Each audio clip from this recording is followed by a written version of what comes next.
And we're back. Straight shooting, straight shooting, straight shooting. Benji Ndolo. Whoa. I keep coming back to the economy. I find myself always coming back to the macroeconomy. Two pillars: consumer prices, cost of living, cost of food, which has a knock-on effect on everything else. On the one hand, jobs, opportunities on the other hand. Jobs, jobs, jobs. And so it reminds me of 1992, when the world saw one of the best presidents, Bill Clinton, North America. And when Clinton ran as a young man, he was 42 years old, presidential debates and national debate, etc., he said, "It's the economy, stupid. It's the economy." This is one of the things that President Ruto has to focus on fully. No matter what else they do, the president has to outdo Kibaki on the economy. And I'm happy to see some progress on the petroleum side. I've been giving very specific advice on what we need to do to get fuel prices down. In fact, I noted this morning, and I tweeted as well, today being 29th of March, petrol and whatnot is at somewhere like 170 something, 176 shillings a litre. It needs to be at 100. We used to fight for it to stay below 100.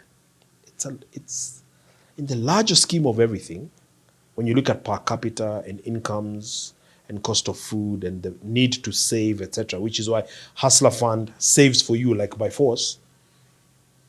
176 is unsustainable. So the president needs to focus fully, not part-time. Got to be in charge 100% on the economy. And so one of the disasters of our destroyed sectors, industries, is the lack of jobs in this country. So I was looking at something the other day that really got me thinking. And this show is for the benefit of policymakers, policy wonks. You look at this show, it's short segments, and you can really get ideas on what we need to do. So if you walk into House of Leather, a Chinese outfit, an outfit like the one that caused all the uproar the other day on Thika Road, the China Square, I noticed the other day that most, if not all, of the goods that House of Leather carries that are very popular and sell cheaply, most of these goods, this for me was a huge vindication and explanation of what ails Kenya.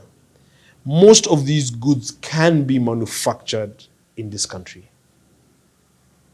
The fact that we're importing even toothpicks tells you what is wrong with our economy. So, House of Leather, if you just walk in, they have plastic flowers, pictures and picture frames, slippers, patty, leather shoes, simple toys, toy car, toy truck, toy tractor, tipper, tricycle, doormats, house mats, cups, simple appliances. If you look at all of these products that I have just named, can you imagine if we were manufacturing these products here? The effect to the economy as far as job creation to keep our men and women busy in the counties. Plastics, cotton, wood, afforestation, because the wood we cut and process, we must replant. Afforestation involves also water, big water projects, water conservation. Now it's been raining a few days, we've got flooding. Everybody's talking about Mandamano. No government agency is prioritizing now water catchment. The water is just running to Indian Ocean. How can we continue to live like this, ladies and gentlemen? The jobs creation under these things that I'm talking about here, this is how to do jobs, jobs, jobs. Pyrethrum for local manufacturing of insecticides. Sisal, cotton, tea, coffee. Value addition from the farm, getting the right prices, to the processing, to the marketing and the sales, to export, to foreign exchange earning.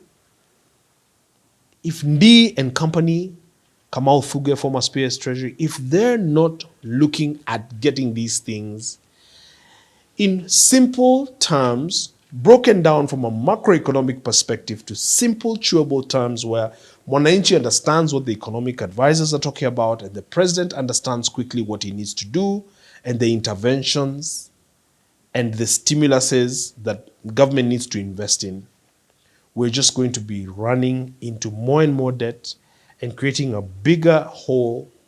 And one of the inadvertent consequences of that is petty crime, vijanas, drug use, abuse. So this thing is such a priority. Jobs, jobs, jobs, jobs.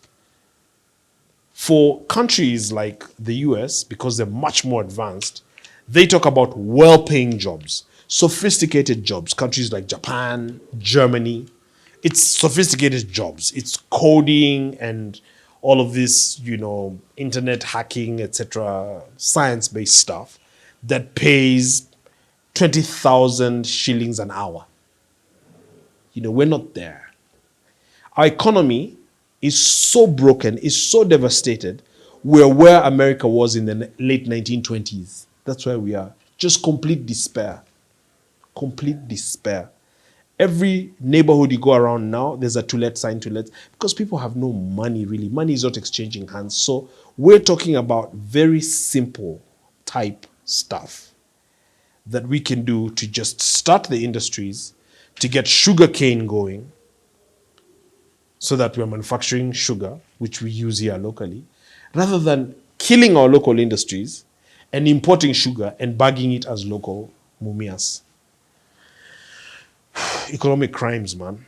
Crimes against your own country. It's a better priority to look at how to fix stuff like this rather than spending all our time debating the Kenyatta family and how many thousands of acres they have and how many sheep were. I mean, it's wrong to vandalize that way. But the policy guys, the thinkers, the academicians, etc., we must spend, analysts, we must spend time giving very specific ideas on what we can do to bring back jobs. Jobs. And then, of course, such things, when you do manufacturing like this, because manufacturing is almost dead. It's a pity and a shame to see Kenya Association of Manufacturers, because manufacturing in Kenya is almost dead, literally. Then, of course, there's financial services and whatnot that come. All of that is intertwined. All that falls under economy. If William Ruto is not focused on that, if he's focused on all these other talks, he'd have talks with Raila? Are you talk about what? I mean, I saw some church fellows there talking the other day about, for how long can we live a lie? Africans, man. AU. I saw AU. What is AU talking about? AU just fired Raila the other day. They probably pissed him off. We must not be second-class citizens of the world. We must not be children of a lesser God. Talks? Talk about what? The president's the president. The deputy president, as distasteful as he is, as much as he does, is the deputy president. What's Raila going to be? A midwife between them. In what role? Again, have you no self-pride? You want to come again and start running around walking with Ruto? Really? And him telling you stories and promising you something when you're 88 years old of age? Oh, come on, guys. Let's get down to business on the things that matter and get the right investment and the right donor partners and what have you. And we can once again start talking about creating 500,000 jobs a year. We failed so badly that That talk from Kibaki time about 500,000 jobs a year, nowadays leaders just, they don't even touch it because they feel they cannot even create 20,000 jobs. And these are low-level paying jobs. They're not even middle income type jobs.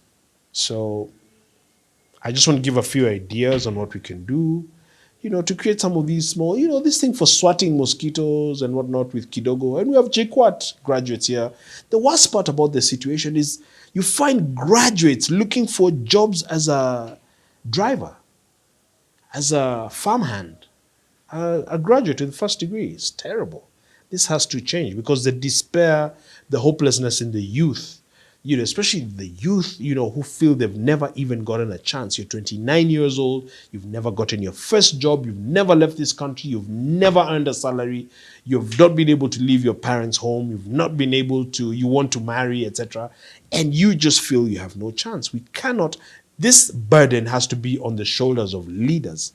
As a leader, as a member of parliament, an MCA, a governor, a senator, a woman's rep, nothing should be more important to you in your office, in your docket, rather than the well-being of the voters that put you there. I saw a poll today by TIFA Research.